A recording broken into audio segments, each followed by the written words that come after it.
You know. You understand who I am. Welcome back, everyone. It's Charlie. This will be my full Daredevil Born Again Episode 7 video. There are a whole bunch of Easter eggs and references, so we'll break it all down. If you're brand new to the channel, be sure to subscribe to get all the episodes. They've also been filming Season 2 episodes recently. I know there's a lot of talk about what's going on with the black suit. I'll probably do a video about that at some point soon. There is a lot of Daredevil stuff happening right now, both in Season 1 and in Season 2 that we've been getting footage for. Charlie Cox, not a member of the Spoiler Bros, but because we just got all that news about Spider-Man Brand New Day, maybe somebody will eventually tell us whether or not Daredevil is going to show up in that movie. The episode was titled Art for Art's Sake, which is a reference to Muse, the rise and fall of Muse in the episode. Probably the biggest surprise of this episode is they literally kill him off. Was not expecting that, because the way the showrunner talked, he said that Muse would continue to be a really big problem for both Daredevil and Kingpin in Season 2. So the way that most news sites were reporting that the last couple of months heading up to the show is that Muse would continue into Season 2. So naturally, I just assumed that Muse would also be a big Season 2 character as well. But nope, maybe the new creative team that Kevin Feige brought in to save the show, basically, like he fired the original creative team that did 6 or 7 episodes almost, then brought in the new creative team. They shot a couple extra episodes and some extra footage to fill in some of the gaps, Frankensteining Season 1. All the Muse stuff was actually from the original creative team, so maybe the new creative team, like the original Netflix people that came back to work on the show, like the original Punisher producer that came back to showrun it, just did not like the stuff that they were doing with the Muse character and decided to speed run past that. So R.I.P. Muse, you weren't really that much of a thing on the show, not nearly as big as I was expecting when they were hyping the character up with all the early trailers. I think most of us were expecting something closer to his comic book arc. Like, he's a much bigger villain to Daredevil in the comics. He's an Inhuman. There's like way more stuff just in general going on with the character. For the most part, it seemed like the show just wanted to use him as an excuse for Kingpin to set the Punisher cops on Daredevil. Like, okay, we'll take credit for this Muse kill so that it legitimizes him as mayor. People think that he's an amazing mayor for taking care of Muse, and it helps legitimize the Punisher cops so that everybody, all the regular citizens, think that they're amazing too. Now he's going to use them to go after all mass vigilantes, or people that he calls vigilantes, which include all the heroes like Spider-Man, Daredevil, Punisher, all the good people that wear masks. But the episode was also more of Daredevil sliding back into Daredevil mode and Kingpin sliding back into full Kingpin mode by the end of the episode. During the cold open, you actually get some Kingpin vibes from him when he explains the way he sees the city. When he says he sees fear amongst the citizens, it also feels like another Daredevil comic book nod, because Daredevil is the man with no fear. He's mostly focused on getting rid of Muse, but then perks up when he learns that Matt Murdock rescued Angela Del Toro, becoming Daredevil again, meaning that he broke their deal, becoming a vigilante again, and he is obsessed with this. Like, why did it happen now? He spends most of the first part of the episode just thinking about Matt becoming Daredevil again.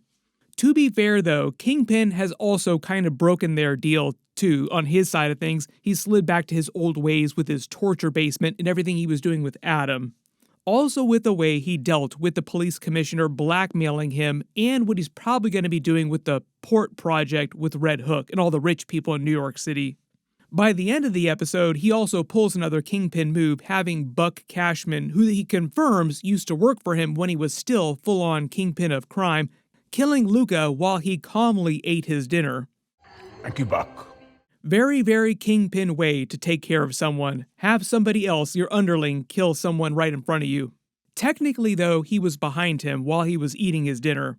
For a minute, though, at the beginning of the episode, he almost seems like he's a little excited that Daredevil is back. Like, ooh, shit's getting started. This is getting exciting now. But he's still very, very pissed off.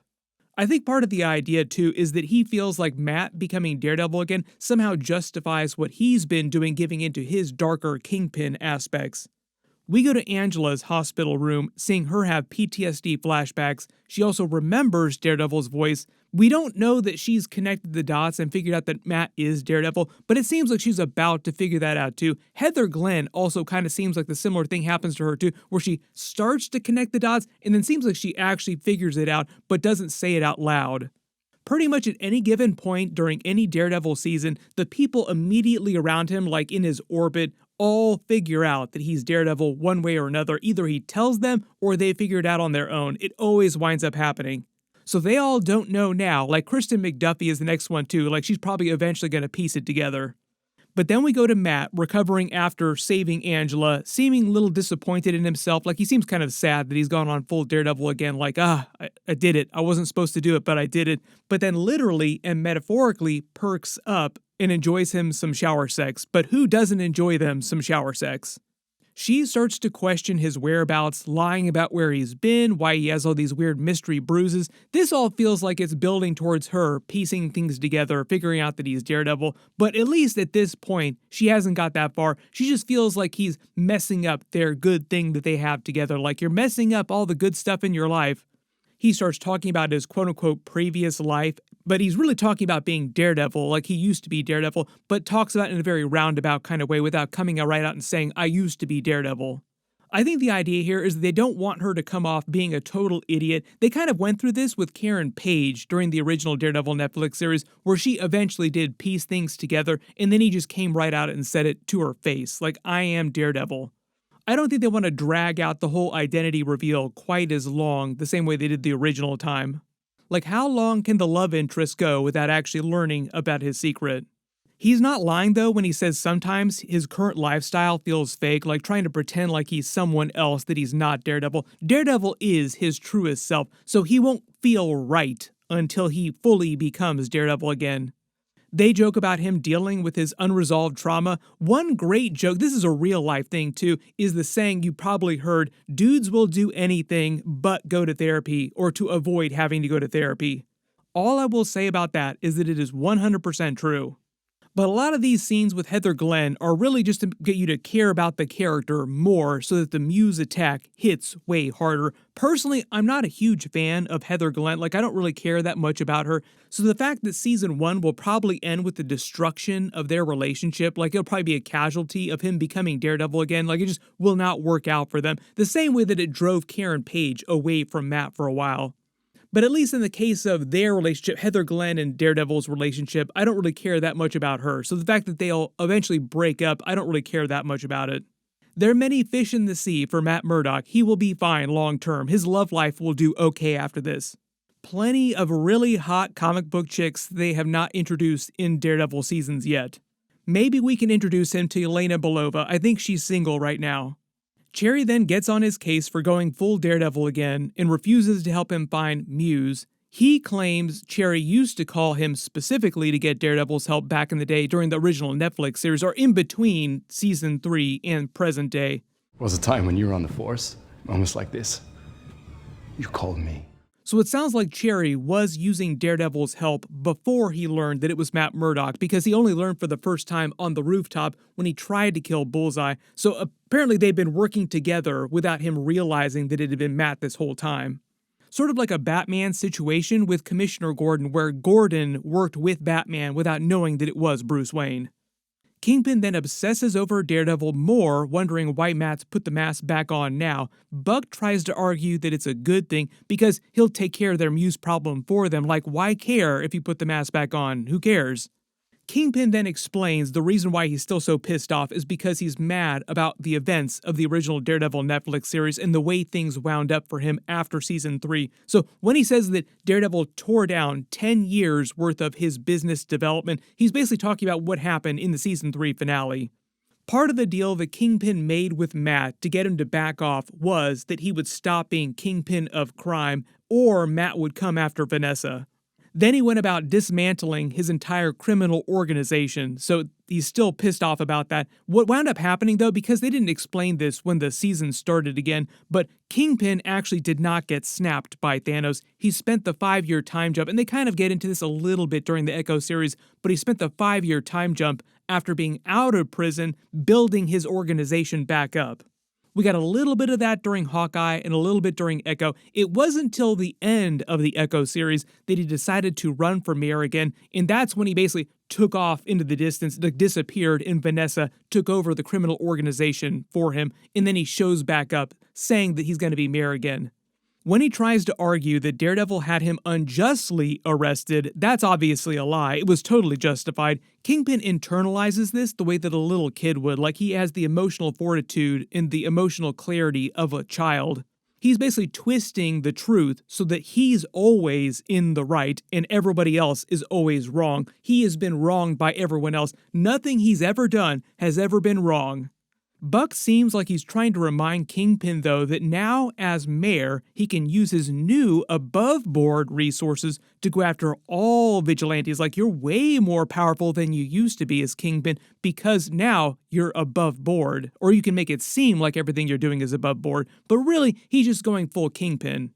Using the city as his own personal resources to do whatever he feels like doing. And when something doesn't go his way, he tries to twist the truth, like the case with the cops taking down Muse, to achieve whatever outcome he wants or to twist things in his benefit. He also confirms that Buck used to work for him when he was Kingpin of crime, so confirming a big theory, Buck always had that very shady vibe to him, so he felt like he used to be with Kingpin before he became a politician. The funny thing about that is that it also would have worked if Buck would have come completely from the world of politics, like he hadn't been part of his Kingpin empire before this, because politicians also just as shady as regular comic book criminals. Angela then tells Matt and her mother about being saved by Daredevil. She doesn't seem like she's completely figured out that Matt is Daredevil because he's standing right here, but she probably will eventually. I think we're all expecting her to eventually take the mantle of White Tiger at some point. Either it'll be this actress, but she is kind of young, so they might just recast someone that's a little bit older in a couple years. We see Detective Kim and the police and some of the Punisher cops go to investigate Muse's lair. She tells him about Muse's artwork. Vanessa then meets with Luca in Red Hook to deal with him, implies he's going to make a play for the throne and kill Kingpin, and whether or not Vanessa wants that too, because she's tired of politics and it's quote-unquote time for a change. Are you asking for my permission or my help? Later, Vanessa finds a way to clean up a whole bunch of things that she wants to take care of, two birds, one stone style, basically stop the gang war that's been going on since Kingpin stopped being Kingpin, and also get Kingpin to go full Kingpin again. So that's why she sort of encourages Luca to go after Kingpin. She still cares about Fisk like she loves Fisk as her husband. I don't think at any point she was ever worried about him actually dying. She was just using Luca the whole time as a pawn. Then we get Bastian, aka Muse, meeting with Heather Glenn for his little session. We get a little bit of backstory for him, but it just seems like they speed run past his character through this whole episode. Like, open and shut in one episode. He explains a dream that he keeps having. He's a child living upstate in New York. The bouquet of red balloons at his birthday, clearly a metaphor for all the blood. Nobody seeing him at the party is probably the idea that being Muse, wearing the mask, his artwork that he creates, his gruesome artwork, is his way of being seen by the city, because they've been talking about it on the news for a long time. Like, he's actually really famous around New York City because of the artwork. But the way he talks about it, Heather Glenn has literally become his muse and brought this personality, this artist personality out of him, the Muse personality. One of the other weird things about this too is it feels like there's a bunch of missing footage, like a bunch of missing episodes where they had therapy sessions for a long time, and eventually it led to the emergence of his Muse personality. That might have been from the original creative team. Maybe they had a bigger plan for the Muse character developing that arc, and the new creative team is like, you know what, we don't really care that much about that. We'll get past this as fast as possible. So we'll go from zero to Muse in just a couple episodes with like one therapy session. Couple other really big comic book changes too. So in the comics, like I said, he's an Inhuman, he has special powers, and he's really hard for Daredevil to fight. He's got super strength, super agility, super resilience. So just in general, he's really hard for Daredevil to fight. But on the show, he's just a normal person who's actually really good at Taekwondo. When he says he learned a lot from his instructor when he was a teenager, I think the idea is that he learned a lot from killing his instructor. That was the first person that he probably killed. She figures out real fast that he is Muse, and then things descend real quickly with him knocking her out.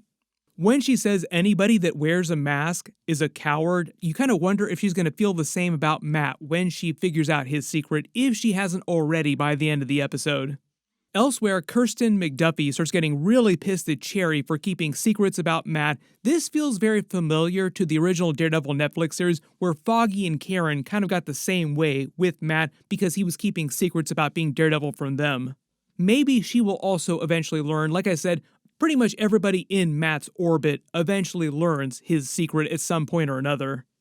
Matt then goes to Muse's lair and finds the drawings of Heather. Notice he's able to feel her face with his hands. He can sense her likeness because the raised texture of the painting. In the comics, he can actually even detect lettering, like regular ink lettering on paper, so technically he can read like a normal person can read, even though he's blind. They tone that way down on the Daredevil Netflix series and in the MCU. A lot of people also asking about how he can tell which color mask he's picking. Technically, they're meant to be different textures. That's how he tells which mask he's wearing. But in the comics, he can also detect color as well, too. Right after he knocks out Powell, Kingpin then uses that as an excuse to have Matt arrested, sending the Punisher cops after him. But it sounds like Matt maybe called the police on his way to save Heather Glenn, and the Punisher cops picked up wind of that and just took the call from the regular police. That's why they're the ones to show up at Heather Glenn's office. Certain, no. Confident, yes. But also at the same time, the cops figured out that Bastion was Muse, so they also might have been tracking his whereabouts because they would have also seen Heather Glenn's picture in all of his artwork in his lair. When we go back to Muse and Heather Glenn, for a brief second, they actually put you in his perspective, so you're hearing the voices that he hears inside his head. It's not meant to be any kind of supernatural effect or anything. I think it's just him hallucinating the voices of his victims. He starts to rig her up so he can use her blood to make more artwork, more murals. He wants to turn her into a piece of art like his other victims. Both Matt and the Punisher cop show up at the same time, and he stops Muse, but Heather Glenn winds up being the person to kill him. So this is, again, big surprise that they actually kill him off this fast. I was kind of expecting Muse to disappear in the background like he did previously after Daredevil's fight. You also notice that when Matt is cradling her, uses his regular Matt voice, he's not using Daredevil voice, making it seem like Heather Glenn definitely going to remember that it was Matt's voice. Like, you sound a lot like that Daredevil person. Later, we see Kingpin at the crime scene, basically telling the Punisher cops Cole North here, who's the leader of their group, that they're going to be taking credit for taking down Muse to legitimize them and himself as mayor, so that everybody loves both him as mayor and their little group of cops, so that when they start going after all other vigilantes, people support them over the vigilantes. Basically, Kingpin going full Kingpin, waging a war of information, like being more crafty about what he's doing. Then we see Daniel Blake watching another BB report with a citizen saying he saw Daredevil go into Heather Glenn's office, doesn't believe Kingpin's lie about the police being the ones that take care of it. He also then tries to intimidate BB into retracting her post about Daredevil being the one to stop Muse. I will go on record saying that I'm not a huge fan of this whole Daniel Blake BB storyline. Like, he does not sound convincing at all when he's trying to go full Kingpin Jr. intimidating her. But that's kind of the vibe that they're going for. Like, they want to show him becoming more like Kingpin. We will see if Daniel Blake winds up surviving to season 2. Like, love Michael Gandolfini, but I do not really like the Daniel Blake character right now. Heather Glenn then wakes up in her hospital bed. She seems like she's already started to figure out Daredevil's secret. She remembers Daredevil, but she kind of turns away. And then they move to Fisk going on the news with the Punisher cops taking credit for stopping Muse. This is just the beginning. Pretty soon he's going to set them going after all vigilantes. Punisher, Daredevil, everybody. Spider-Man, open season on all vigilantes. Anybody that wears a mask at all, good or bad. Then if it wasn't clear what's going on with Vanessa here, she's basically tipping off Luca on Kingpin's address, hoping that it will push Kingpin back into Kingpin mode. Like, she's not worried about Luca being successful in killing him. She just wants Kingpin to start being Kingpin again. She hates all the politics. She wants nothing to do with him being mayor. So really the compromise here, I think, is that he will continue to be mayor into season 2, but he'll just start becoming more like Mayor Kingpin instead of being more like Mayor Fisk. If you really think back to the last several episodes, he hasn't really changed at all when he became mayor. Like, he's been Kingpin this whole time. One other detail here too is that you notice that he's eating a very, very large dinner again. This is also part of the arc of him slowly becoming full Kingpin again. Like, he will physically start to resemble big Kingpin again, putting on all that extra weight again. But overall, it was actually a relatively short episode, like it was under 40 minutes long without the actual credits.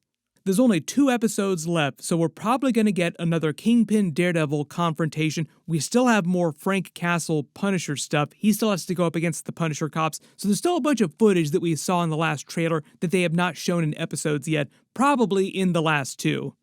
I'm gonna come back another day, Frank. Maybe catch you at a better time. I was actually expecting them to end the season on all the Muse stuff pushing into season 2, but now it seems like they're going to end the season with all the Punisher cop stuff in the Frank Castle Punisher stuff. Maybe that's just because the new creative team is headed by the original Punisher show from Netflix producer, who's probably helping to set Punisher up for his special that he's going to be doing next year alongside Daredevil season 2. Like, there's a bunch more Punisher stuff that the MCU is doing just in general. They haven't said when they're releasing Daredevil Season 2, but it's supposed to be coming out around the time Spider-Man Brand New Day is happening, so we will see how they address crossovers and cameos with the movies. But post all your predictions in the comments below, and if there's any other Easter eggs or references that you spot in the episode that I didn't talk about in the video, just write them below in the comments. The other real big reminder is that we're in the middle of CinemaCon right now, so like we just had a big Sony panel. I just did a video for the brand new Spider-Man 4 movie that they confirmed is titled Brand New Day, so click here to learn about that, and click here for all my other CinemaCon trailers and other videos. Thank you so much for watching, and I'll see you guys in the next one.